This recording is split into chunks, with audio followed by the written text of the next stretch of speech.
স্বৈরাচার ফ্যাসিস্ট শেখ হাসিনা বাংলাদেশ থেকে ঠিক এইভাবে আকাশের দিকে তাকিয়ে দেখুন কিভাবে হেলিকপ্টার করে পালিয়ে যাচ্ছে হাসিনা। ঠিক সেই মুহূর্তে আমরা এখন অবস্থান করছি। ২টা ২৫-এ হাসিনা বাংলাদেশের মাটি থেকে পালিয়ে গিয়েছিল। আর কোনোদিন হাসিনাকে এই দেশে ফিরতে দিব না। হাসিনা ফিরবে, তবে কিভাবে ফিরবে? গলায় ফাঁসির দড়ি দিতে ফিরবে। পালাইছে এই মুহূর্তে খবর এলো বাংলাদেশ স্বাধীন হলো। এই মুহূর্তে খবর বাংলাদেশ স্বাধীন হলো। এই মুহূর্তে খবর এলো বাংলাদেশ স্বাধীন হলো। এই মুহূর্তে খবর এলো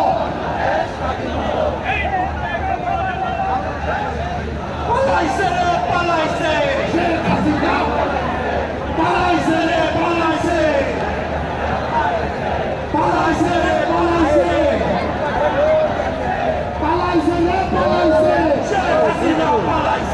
পালাইছে রে পালাইছে শেখ হাসিনা পালাইছে।